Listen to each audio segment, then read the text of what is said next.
First of all, we got to talk about VAR and just how controversial it's been this season. First of all, let me ask actually all you guys like before we go into like the little topics of it. How do you guys feel about VAR this It's season? awesome. It's brilliant. It's probably the best technology ever used in in sports in general. As a Yeah, Barcelona for sure. supporter, how do you think that VAR has impacted La Liga in general? It's made it better. I mean, we can see errors where before we couldn't. All right, interesting. Obviously, it Interest. cannot be bought. It cannot be bribed or anything. So obviously, teams like Real Madrid cannot abuse it to a certain extent. Surely they won't be able to abuse it. Surely they won't be able to, write off a few handballs here and there. Surely it'd be a fair system. All right, very interesting take. But Nathan, what do you think about VAR so far this season in general? I like it. I like the concept. I just don't agree with the way it's implemented. I look at other sports and how they've used sort of video review as the NBA and like NHL, and I think that's a better way of using it because you have multiple people who are looking at it, and then you can do like coaches challenge and stuff like that. But I feel like in the Premier League and soccer in general, it's very nitty gritty. It's like they're always by the book. There's no like for example like offsides and stuff like they take it down to the millimeter, which like at the time like you can't really rule that out as like a offside or not offside. But in like the NBA and NHL, it's they allow for that kind of human mistake, human error, or like they kind of just they use it as a tool, but not to the extent where it can change the game, right? So Mm-hmm. I like it. I just think a few changes need to be made. Mm-hmm. All right, let's start off with like kind of like the main crux of it. For example, let's talk about first of all with VAR, and I think this is for pretty much everyone. They do check for four main things. One is offside, one is handball, one is potential the carding of players, so if it's a red card or not. And believe it or not, they actually check for mistaken identity. I don't know Huh. particularly why they would check it. Mistaken Arsenal. identity. Wait, what? Nice. I think it's because that Arsenal Chelsea game. When Yeah, who got sent? I Ooh, think it was ooh. Gibbs. Gibbs made the tackle on somebody, Yeah, and it was Oxley. yeah, and Chamberlain got sent off. So yes, That was the True. reasoning behind it. Yeah. But it Also, actually for hasn't some, been used yet for that. So I mean, or at least was there any notable moment actually that I wouldn't think so. So okay, well, good on actually, them. real quick, when it comes to the handball thing, I don't think they're using it properly. All right, let's Because go on I've with seen handball. I've seen so many handball is scenarios where usually someone has had a handball and it's clear that it's a handball in the VAR, but for some reason it's not given. Sergio Ramos, I mean, this man has had so many handballs and they're just not given. I think when we saw it in the, I'm looking at it in a Premier League perspective. We've seen a lot of the handball situations were very soft and everything, especially like how it was kind of in an unnatural position. It wasn't really affecting play, and they still gave it regardless. Because remember when in the beginning they had like that whole diagram thing to show like, right, this is not a handball, this is a handball, right, and people just accepted it and Yeah. everything.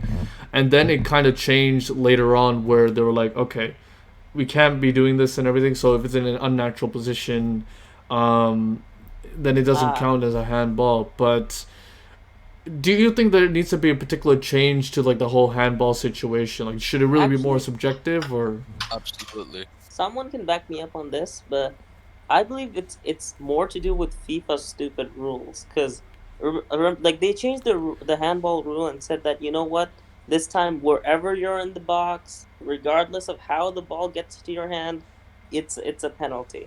That rule is so dumb and stupid. Like the rule used to be that if your hand is obstructing play or if it's blocking a goal, then it's a penalty. But if someone's at the corner of the box and someone like Sadio Mane just says, "Oh, there's a hand. I'm gonna kick the ball to this guy's hand." Boom, kick, penalty. That's just That's what That's happened in the just finals, right? yeah. That's what happened in the fight. Yeah. That's what I'm referring to. There's also another rule. It's like even when the players like were jumping like and trying to head the ball or something, and the ball hits their hand, like the penalty's still given. And one example of that was in the Tottenham and Newcastle game, like Yeah, that one. where Newcastle Yeah, got yeah. that last I was minute about to bring that penalty. up. Yeah. Like I just Right. found that such BS because you can't jump and not have your hands like in the air. You can't jump like with your hands to the side of you. So yeah, I agree. Like the FIFA rules for handball are stupid, and VAR, you know, it Yeah. sees those small details, and then they go by the FIFA rules, And here and I'm then just they showing you guys consider it right now handball. the So whole the situation. point is yeah. like VAR, like sure it has its flaws, but it mainly stems from the FIFA handball rule. For sure. And I mean, that's something that we. It's Hold on. like Why is it not? Oh, there we go. I think it's also like a lack of player knowledge. Like obviously the rules for handball keep changing, so the players themselves don't even know the rules. So how can you play a sport that you don't know the rules about? Let's say it hits a certain part of your arm, and one player knows that it's a handball, the other one doesn't. The referees don't really know the rules either. So like, there's no real consistency with it. Actually, this Yeah. is something I've noticed. Correct me if I'm wrong, but VAR in the Champions League is actually much better than it is in the Premier League. Like it's more accurate, I'd say. Yeah, I agree as well, especially when it comes to offside rules, and I want to actually bring that up as well. With the English offside referees. rules, with the offside Are rule in shambles. England, it's a bit mad to be honest. If I can bring the screen right now, and the thing is, I am the recording screen as well. You know, Oh yeah, It's the like Bamford more, situation. There we go. Yeah, I wanted to show this, the Bamford situation, which we can see right here. And they've actually been consistent as well with the whole like elbow thing. When it comes to like VAR, but I think it's a ridiculous thing to measure from that area and everything, and they've been quite clear on how they're doing things as well. So apparently the two things, according to the notes I have, when it comes to offsides, they use two methods. One is the grid line method, which is a basic line decision. So they pretty much put a line to where the feet position and everything is, and then they would say if it's offside, or the crosshair, which pretty much they compare the opponent and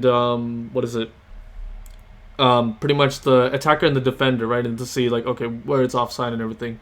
But where do you think to a point that they should actually measure that you are offside or not? Which method is this? This is the crosshair method. So pretty much comparing like two defender, the attacker and defender. So you can see the two lines and everything, right? And pretty much a grid line method is pretty much just one line. Oh, sorry, Like- my bad, guys. Where'd you go? No, I'm back. Sorry. Oh, okay. Yeah. So Go on. I personally think like if it's essentially what they do now is they take a line and they'll draw it up to like even like if your nose is in front of the line, they should check and try to see like depending on how the ball is played, try to see if the player is gonna go for the ball like that. Like if it's played with a low cross, check to see if their hips down are over the line or if their legs are over the line. But if they're going for a header, try to see if their head is over the line. Have it vary in those certain situations because, like for example, there was like Arsenal was playing once, and I remember Lacazette's like elbow was like just over the line, but he's not playing the ball with his elbow, which I didn't like. That's absurd to me. So I think it just should vary from certain situations, like depending if the ball is you're going to contact with your head or your upper body or with your lower body. And the thing I Or have, maybe the thing I have a gripe with, especially, is like the certain camera angles they capture VAR and everything. Like they're very inconsistent. Sometimes the camera angle's up here, sometimes the camera angle's there, and everything. And based on a Right. certain angle, it can really influence on how like VAR is checked. You look at like I look at the Sadio Mane situation and everything. I think it's absolutely ridiculous how much, precision, like, it was unbelievable. Like, to me anyways, based on, like, the line it was being drawn, I didn't see it was, like, offside or anything. Like, I actually thought it was quite onside and everything based on the player and everything from that same image and everything. But I think the precision is absolutely horrible. I think, like, Arsene Wenger actually put up, like, a thing where he wants to make the line thicker to kind of negate, like, those kind of, like, certain, like, errors and everything, because to the naked eye, someone's not going to be like, okay, that's offside and whatnot, right? You don't have to be super precise when it comes to those situations.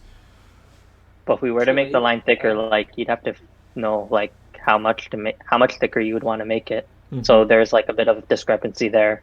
So, but it seems like a good point because those type of naked eye, like you can't really see it from the naked eye, and having to like spend 5 minutes on one play or something like that, it's just ruining the game in my opinion. But what if you make it consistent and say, like, right, we're gonna make it this thicker for every league and everything? Then it should be okay, shouldn't it? Yeah, maybe there could be like a standard, right? But it's just figuring out that amount. And I also want to ask as well, what point do you say that, okay, this person offside, and where do you say, like the certain body parts and everything that you would decide that that person's offside or not?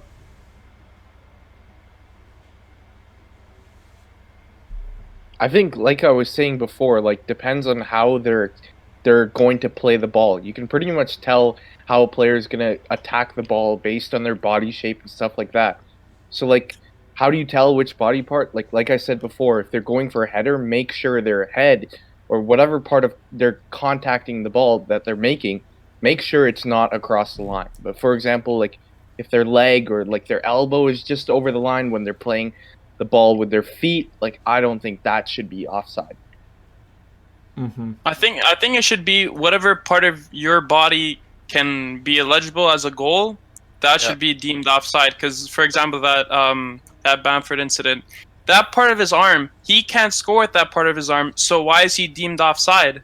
If you can't score with that part of your arm, why are you being flagged for offside? Doesn't make any sense. That is true. I mean, like, you look at they made it very clear with the handball rule. It's up to the shoulder and everything, right? When it counts as a handball or not, right? So if your shoulders, if your shoulder counts and everything, which I think I understand, like, okay, well, they have the shoulders and everything, but why is the elbow here counting as, like, offside? That doesn't make any sense. Yeah, so if they're saying, like, the part of your shirt, like the bottom, I don't know what part exactly, I have no idea, but whatever part of your shirt is onside, have the line, well, for an arm, for example, that's where you can be onside if that part of your arm is still behind the last defender. For sure. Let's talk about, like, the potential, like, when it comes to, like, carding players and everything. Do you think it's particularly a good idea that they do check those situations, or do you think it should be done more efficiently, or what are you guys' thoughts on that? It should be done more efficiently. Like, remember the PSG versus Man United? Fred gave a headbutt, and he didn't get the red card. Usually headbutts are considered as the biggest sort of violent breaches, like violent attacks. Yeah, Zidane, he did a proper headbutt, and this one was the proper headbutt. We clearly saw it. We all clearly saw it. We all disagreed with it. So I prefer that VAR should properly deal with these situations. It shouldn't have been a yellow. It should have been a red that day. So they need to have good management in terms of the cards. I don't know how offsides work exactly with VAR, but the carding situations, they need to be a little more careful and more consistent.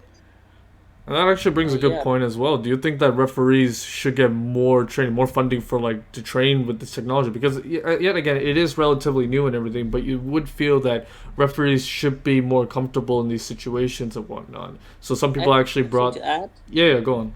To add on to, like, I've seen there's situations where one time something's given a red and the other time is, for example, do you guys remember last season when Son he kicked a player in the balls? I think it was. Chelsea? think- Was it I think it I was think Chelsea? Rudiger. Chelsea, Was it Rudiger? I yeah. think. Yeah, he kicked Yeah. Son. Son kicked Rudiger in like the rib It was an cage or accident. stomach It was area. completely But it was an accident, yeah. accidental. It was like you could tell it was an accident, but he got a red. And then, like a few weeks later, Harry Maguire touched someone in the kicked someone in the balls. Yeah, kicked Batshuayi. and he- Yeah, and that one looked. They didn't even deliberate, check it. too. they didn't check it at all. Yeah, and they didn't that's check like it. Bit of a travels and yeah. yeah. I'm So like, so then where do you use this and where do you not use this? I don't get it. You know what I think it is? So like essentially with those kind of decisions, basically like after reviewing, the final decision is made by the main referee on the field. I think for incidents like that, there should be a consensus like amongst the whole VAR team of whether or not it should be a red or yellow, not that one guy to make a decision. Because sometimes you can't see it, or sometimes you feel bad for the player, or like you get affected by the whole aura of the game and the fans. I think it should be a group deciding those certain decisions and not that individual referee who makes the final the decision. Should be like a Decide. majority, right? Yeah. Yeah, And exactly. Remember that Martial foul against Lamela in that 6-1 Oh, Tottenham win? Yes, yeah. That was straight up red card. I mean, who knows? He might have tried to jostle. I mean, they were in the Yeah. corner and Lamela he, hit him first. he hit him. though. Yeah, it was all like a fight. So maybe he might as well got a yellow or something. Lamela more than a yellow. Well, I don't know, according Like, That thing was is, wasn't dealt properly. at least Lamela according to the fell. VAR rules in the Premier League, they do state that they do check for like carded situations and everything. And I do want to actually bring it out to checking other maybe situations as well. Like, you know, they check for like carded situation, but let's just say, for example, like when it comes to like simple fouls, or like for example, let's just say a player tries to play the ball and everything, and it kicks out to like a corner and everything. Sometimes like VAR won't particularly check those like situations, everything, those small situations. And should they actually check those situations where, let's just say, for example, like a player is like, they make a pass and everything, and they actually kick it out for, or like the defender West Ham kicks out versus for like Burnley. for like a corner kick, and or like for example, the West Ham situation where it seemed like it was kicked out and everything, but according to the rules, they don't need to check for that and everything, right? So, is there other certain situations where like VAR should actually start to check? Well, I feel like that kind of makes the game a little bit more mechanical, and it's not as natural as it should be. So I think if we're looking at like little tedious things, then it's gonna stop the plays. Pauses are gonna be longer. We already see how long VAR takes for offside decisions and stuff like that. So I think if we continue to add more things that VAR have to check, the pauses are gonna stay longer, and it's just gonna be a whole mess. Right. And let me put this argument as well. Let's just say, for example, it's a high octane game, in a Champions League quarterfinal or whatever, right? And a similar situation for the West Ham game has happened where the ball seemingly is like out of play and everything, checked by margins and everything, and then eventually the other team scores on like closer to the last minute and everything. They did check it with Real Madrid as well. Like, remember like the Ajax situation where what is it? In what was I gonna say? Oh, yeah, Ajax versus Real Madrid, right? They checked when the ball, potentially the ball could have been kicked out and everything, right? Eventually it was given Ajax the goal and everything, but like those situations, do you feel that maybe those should actually be checked? I'm gonna go sleep. I'm like my eyes are shut in right now, so I don't think I can go on anymore. No, it's all good, man. It's all good. But anybody wants to answer the question I put out? I think like just like how Mitch said, like don't focus on those tedious things. Keep the game natural. Like that's what makes a whole cup final and Champions League final so interesting, because the quality of the game is so much fun. Like I think, like, honestly, there's, like I said before, there should be a group that is constantly watching for every single thing. And if they truly feel that it's really interfering with the whole play of the game and the whole flow of the game, then forward that message and then make a decision. But like if it's tiny things where they think that the other team wasn't too like affected by it or like wasn't too upset about it, then just pass on with the game. Like I was saying before with the NBA and NHL, like they have the coaches challenge and stuff like that. Like if a coach wants to challenge that, allow them the challenge, and then that's it. They run out of challenges for the rest of the game.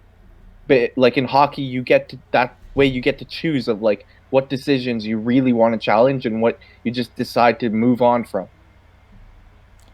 But shouldn't the VAR team be the ones constantly watching the game and checking for stuff? Yeah, Also, they like the should, linesmen and the referees. Yeah, but like I was saying, like coaches challenge. Like for example, Tottenham. Like if Jose Mourinho really hates a certain decision, then allow him to like kind of push that further. Or I see what he's saying. look Like into it in further. basketball and everything, they have Yeah. like a challenge. So like, yes, like what is it? They have like the refereeing assistants and whatnot, looking at the game and whatnot. But like they may not catch a certain thing, so they have the coach like to focus on that moment and everything. So I understand everything, but do you think maybe that's not like much of like a footballing thing? And like, would it change the culture? Or would you?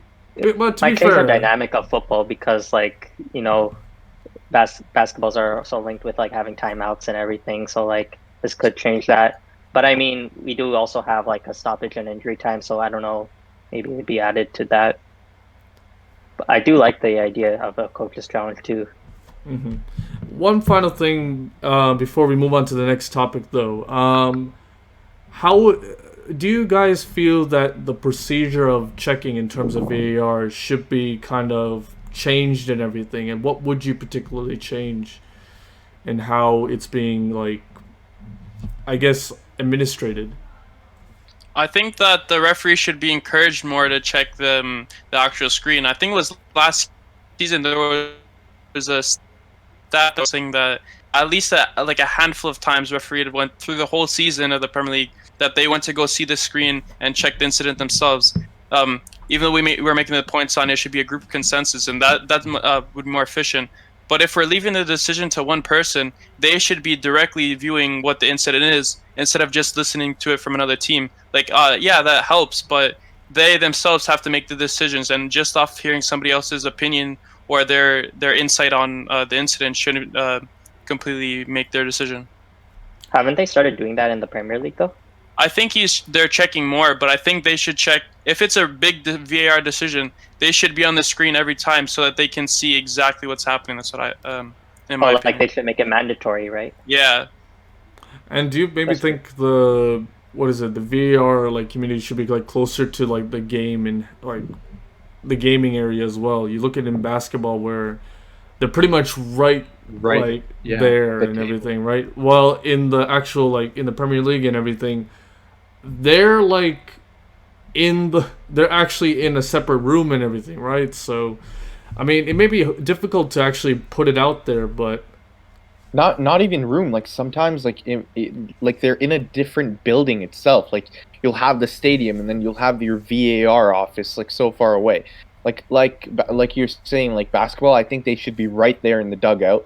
Set up your screens because it's not that expensive when you're like these big leagues to pay for. Set it up and have the people right there watching the whole time.